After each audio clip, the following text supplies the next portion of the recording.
Good day, everybody. Today, me and my team will be reading an original story that was made for our English class. This team is conformed by Alexa Monet, Alexa Flores, and me, Alejandra Salazar. We hope that you enjoy it. Our story begins in a faraway kingdom, ruled by a king and queen who had a daughter and a son. The townspeople loved the royal family because they were always kind to everybody and always saw the good in others. They were considered the happiest of families since they were always seen with cheerful smiles. But sadly, that all one day changed. On a cold winter night, their son got deathly ill. The royal family, along with the townspeople, did everything in their power to keep him alive, even going into extremes. But sadly, it didn't work for them. Soon, with his passing, the townspeople felt depressed. No one smiled anymore. Many didn't see the point in staying there, and soon started leaving. Soon after that, the royal family started going bankrupt, and with the townspeople leaving, they couldn't collect any money. But one day, the king's counselor gave him a pretty crazy idea. He told him to sell his daughter to at least try to get some money back. But after all, the king's counselor considered that he had took a really long time, and they decided to kidnap her. They planned how to do it with a lot of time, effort, and dedication, and one night they decided to do it. They took the daughter when she was asleep, but suddenly she woke up. They were really afraid, so they kicked her with a hammer before she could scream and wake up anyone in the castle. Finally, they moved the body into the car trunk. When the king found out about this, he was really furious. He sent out search parties, but they never found her.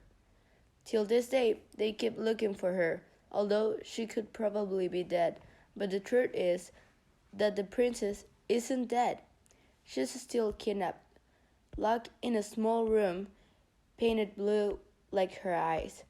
She's still waiting for her true love to rescue her, so she can finally go with her parents and be safe till the day she dies. But let's remember this is not a fairy tale story, and that's how things don't work in that place. Actually, it doesn't work like that on any place. In that room, everything was cold and dark. There was no freedom, and of course there was no prince. Just a little and young princess desperate to be free. Until one day, the princess planned her escape, and surprisingly and luckily, she made it to go out without being seen. By the way, her plan was knock out one of the kidnappers. Very easy for her. Then, she ran through the forest, getting lost among the trees and never being seen again. She never returned to his kingdom because she knew about her dad's plans.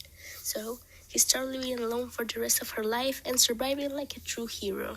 She made her own and small kingdom in a distant place that nobody knew, living in peace for the rest of her life, showing that not all princesses need to be rescued to be safe and free, and that they don't need a prince to be happy and have their happily ever after.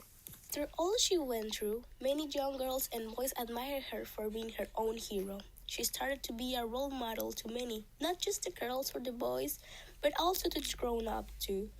She taught them to stand up for themselves and to fight for the things they want to achieve. Years later, she sadly passed away, but her story lived on all her kingdom. But future generations hear her story often and see her as their role model.